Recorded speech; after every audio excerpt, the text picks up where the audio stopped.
I'm Anne Morgan, a member of Lancaster Central and North Area Quaker Meeting, and I worship at Lancaster Local Meeting.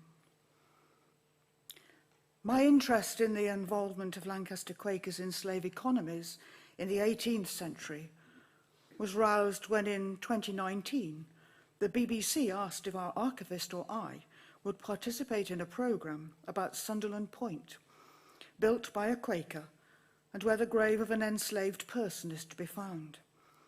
Neither of us felt sufficiently knowledgeable, and we suggested a local academic, and I decided to educate myself. And then in August 2020, Lancaster Local Meeting held a one-topic business meeting to discern how we might be led to witness to the Black Lives Matter movement. And part of our minute reads, "We have explored what slavery and racism mean to us as individuals and how they have created a structural problem in our society in terms of prejudice and inequality. We acknowledge that these are deep-seated issues, the result of centuries of white privilege and the development of an economy based on exploitation.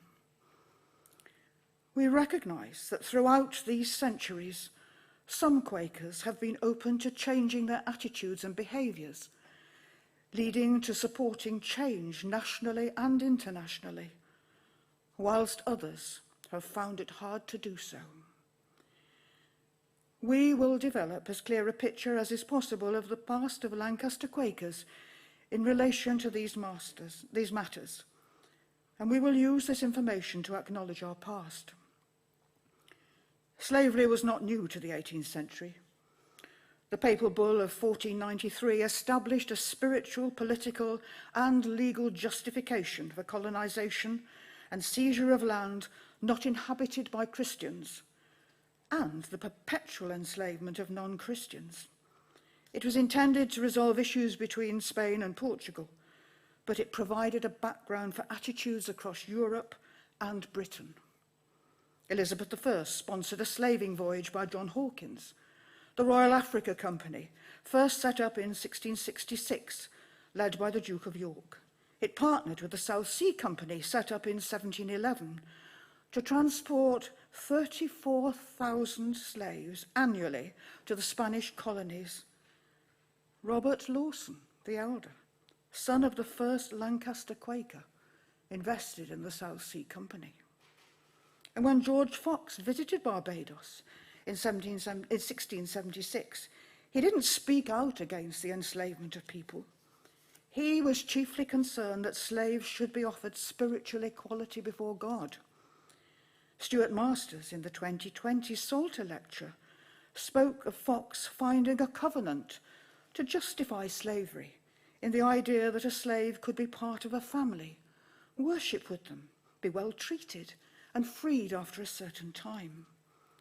This, he argued, was how Fox justified Quakers being involved in slave-based economies. And yet, by 1727, London Yearly Meeting minuted, "It is the sense of this meeting that the importing of Negroes from their native countries and relations by friends is not a commendable or an allowed practice, and is therefore censured by this meeting." Quaker Faith and Practice, 23-24. So how did this discernment arise? It was clearly ahead of the rest of British society. Between 1711 and 1833, 18 Lancaster Quaker merchants, including 2 women, were directly involved in profiting from selling or owning enslaved people. Other Lancaster Quaker merchants benefited from selling goods produced by enslaved: tobacco, sugar, cotton, and mahogany for the Gillow Company. In fact, the whole city of Lancaster and the surrounding area prospered. 11 of these merchants belonged to the same family of Abraham Rawlinson, who with his sons Abraham and Thomas Hutton, and their sons and grandsons, were the most prolific of these traders. Originally from Colt House meeting in Hawks Head, Abraham had established a forge outside Lancaster at Caton. The Rawlingson families started as colonial traders. The brothers each took a third share in a plantation on Grenada, and the business moved to becoming a slave trading operation. With their business partners, they transported and sold at least 2,700 enslaved people, giving themselves an average profit then of £7 per head, the equivalent today of £1,200 per head. By 1799, one member of the family, Thomas, had a 50% share in 5 plantations, and between them, the family now owned shares in 7. 2 of the family had been disowned by monthly meeting, not for slave trading, but for privateering, profiting from stealing a ship, and a 5th, a banker with connections to Barclays, lost his birthright membership for not attending. Other Quakers came to Lancaster to join the trade. The Satterthwaite brothers, also from Colt House, fitted out slaving ships, transported and sold enslaved people. 2 were disowned for marrying out, and 1 for getting into debt. 1 was readmitted after an apology in the midst of his slave trading activity. John Heathcote came from Derbyshire, and Dodson Foster from Durham. And in 1752, the latter used a considerable inheritance to partner with Heathcote to build a slaving ship, transporting 385 enslaved people on just 3 voyages. None of these members of Lancaster Monthly Meeting, as far as I have yet ascertained, were disowned for trading or owning enslaved people, as London Yearly Meeting had requested in 1761, 1784, and then again in 1785. So why did Lancaster Monthly Meeting not engage with London Yearly Meeting minutes? Clearly, Lancaster wasn't the only meeting ignoring the minutes. Otherwise, London Yearly Meeting would not have had to repeat its request of 1784 again in 1785 to labour with friends involved in the trade and report it to Yearly Meeting. The fact is, these Lancaster friends were not out of step with the majority of the country. People from the top down, including royalty and cabinet ministers, invested. People wanted in on it because it was profitable, and profit gave them financial security in a time when there was no welfare state. Commerce was the spirit of the age, and what was profitable was seen as necessary and therefore morally justifiable. Slavery was seen as being absolutely necessary to the economy. London Yearly Meeting was, as we so often are, ahead of society in shining a light on actions needing change. It took 80 years to bring about the abolition of the transatlantic slave trade, and a further 26 for slavery to be abolished in the British colonies. Bringing about significant change, especially where economic factors are involved, really takes time. We have to be ready to engage in the long haul. Undertaking this research has made me ask, what parts of our 21st century commerce, seen as essential to the economy, are not morally justifiable?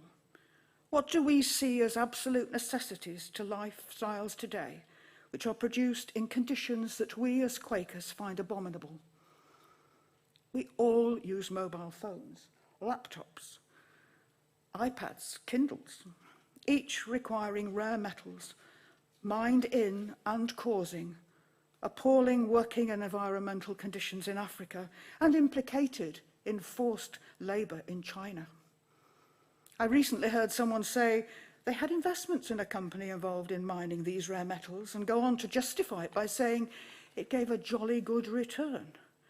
That would have been exactly the argument used in the 18th century for engaging in slave-based economies. The fact is that we're not going to give up these devices, so we need to address the mining conditions. I like to wear cotton in the summer, recycled if possible. Cotton production today still involves slavery, economic slavery.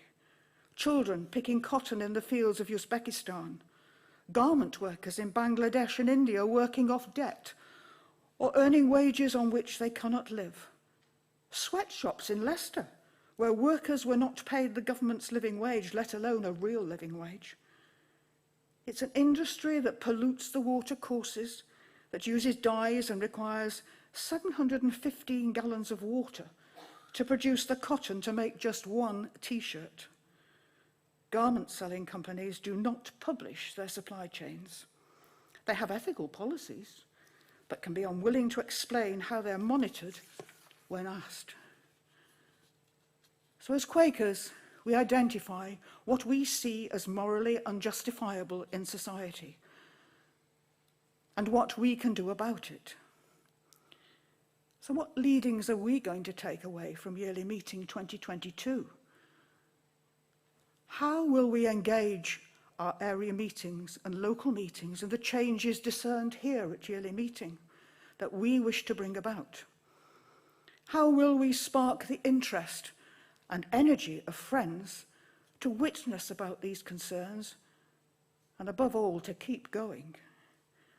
It's not an easy task, as we in Lancaster know from our Quaker Real Living Wage campaign.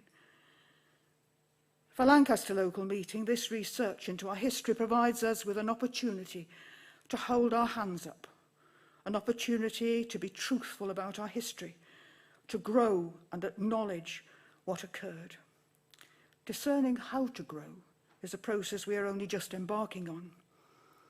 We've agreed to use a plaque in the meeting house porch to publicly acknowledge and tell the truth about this past.